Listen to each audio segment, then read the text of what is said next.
He's Marler, and this is his music show.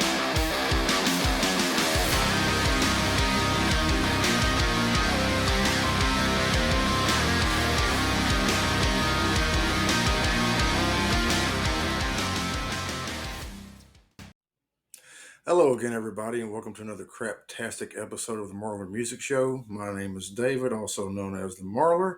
Hope everyone is doing well today. This episode is going to be another concert review. My wife and I and her sister and husband over the past weekend, last weekend here in Atlanta, went up to Alpharetta at the amphitheater to see Lynyrd Skynyrd and ZZ Top. Very good show. It was surprising, honestly, and I'll get to that throughout a little bit and the reasons why.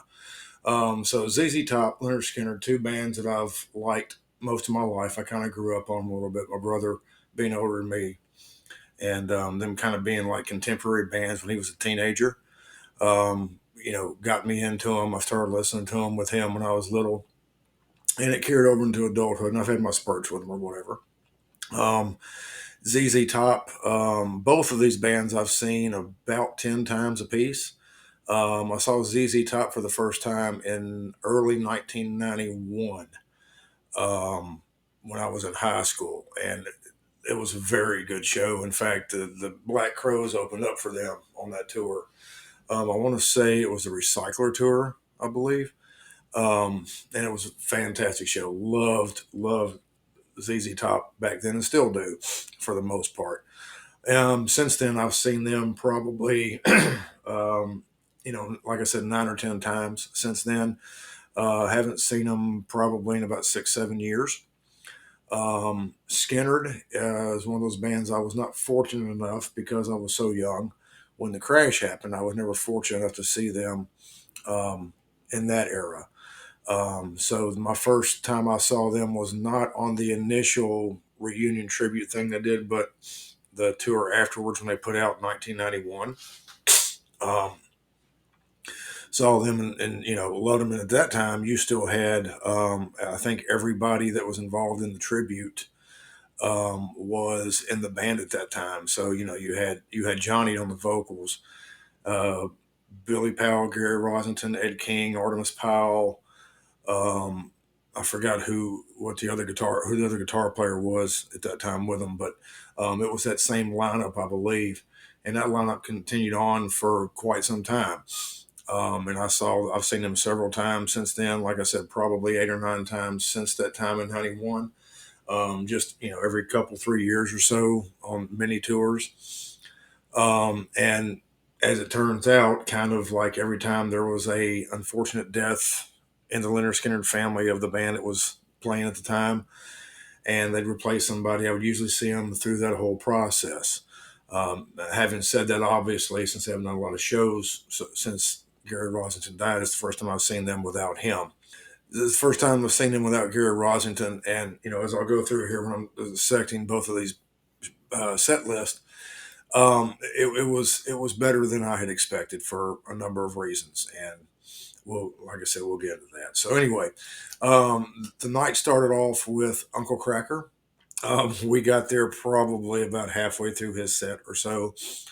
Not a huge Uncle Cracker fan. He's got a couple catchy tunes. I remember him as Kid Rock's DJ way back in the day or whatever. So didn't really care. We got to go to our seats. Me and my wife went and got a drink and everything, and then came back. And so ZZ Top went on stage, and so it's a co-headlining tour.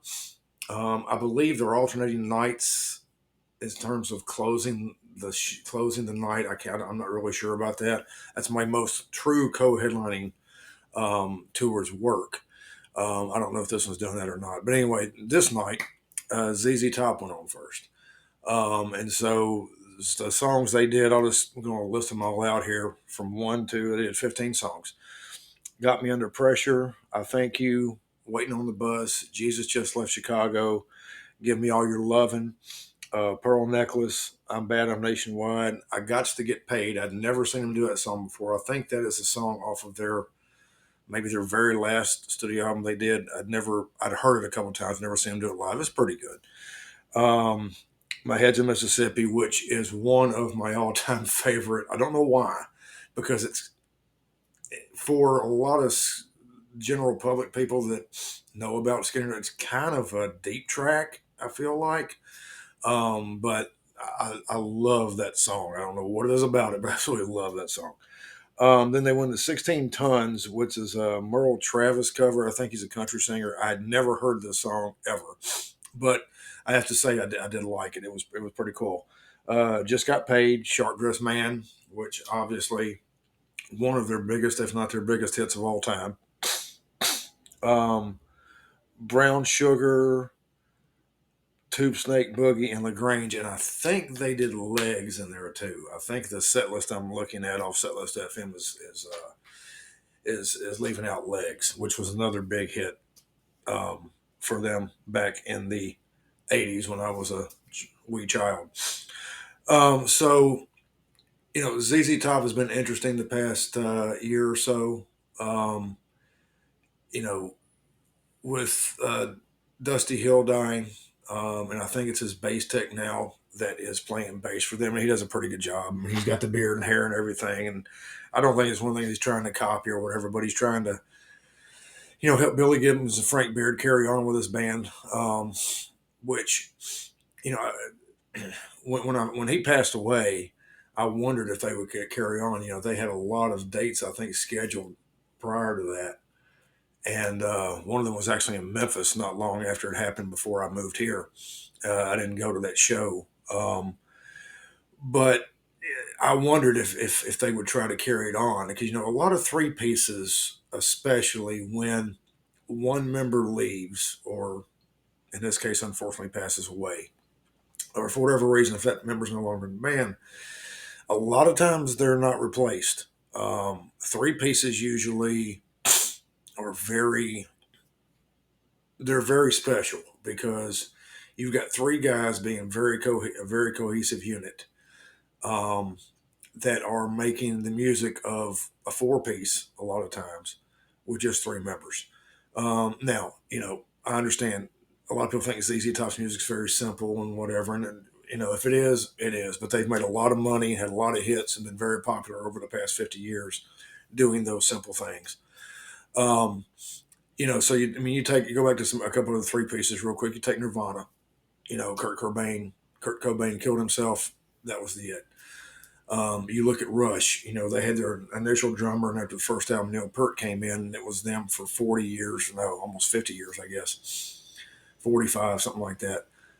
Neil Peart decided to retire, and Getty and Alex were like, "That's it.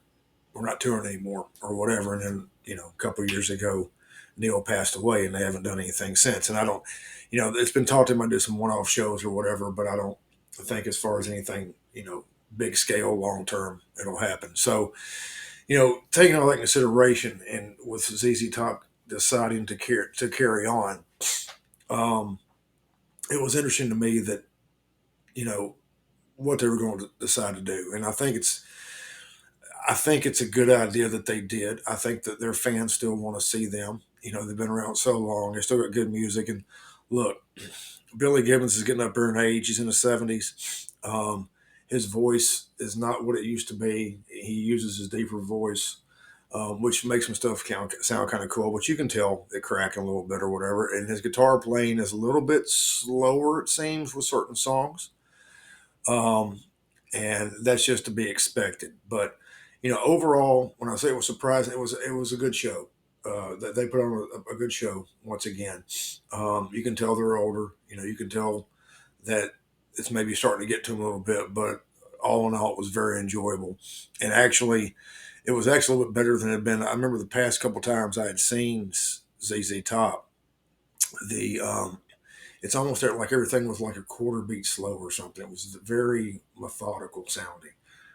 But the last, when I saw them the other night, that didn't seem to be the case, and it sounded really good. They put on a good show. The fans loved it, and it was a very good show. And there was really nothing in the set list I didn't expect, um, necessarily. I'm trying to think of something that they didn't play that I might have liked to have heard. Um, Off the top of my head, I mean, I heard it on the X. I love that song. Um, Cheap Sunglasses would have been a good addition, maybe something like that. Maybe taking out one of these newer songs or whatever. But overall, it was a good set list and very entertaining, and the crowd was into it, and so it was a nice time had by all with ZZ Top. So after that, they took about a 40-minute break, probably intermission in between ZZ and Lynyrd Skynyrd, and then Skynyrd came on. And here again, a band that has had a lot of lineup changes in the past 20 years, especially since Billy Powell died and Leon Wilkinson died. They've had a lot of lineup changes. Have managed to stay together and keep going out there for the fans. And this is. And I was thinking earlier about this. This is a show that actually my sister-in-law and her husband asked us if we wanted to go to, and I was like, well, sure, whatever, it's fine. I don't know that me and my wife would have gone without that. Although had we not, as it turns out, I'm glad we did. But Skinner's a band that I have not seen do a full set in, I mean, probably 15 years or so. Um, I saw them with a buddy of mine in Louisville, Kentucky at Louder Than Life back in, I think it was 15.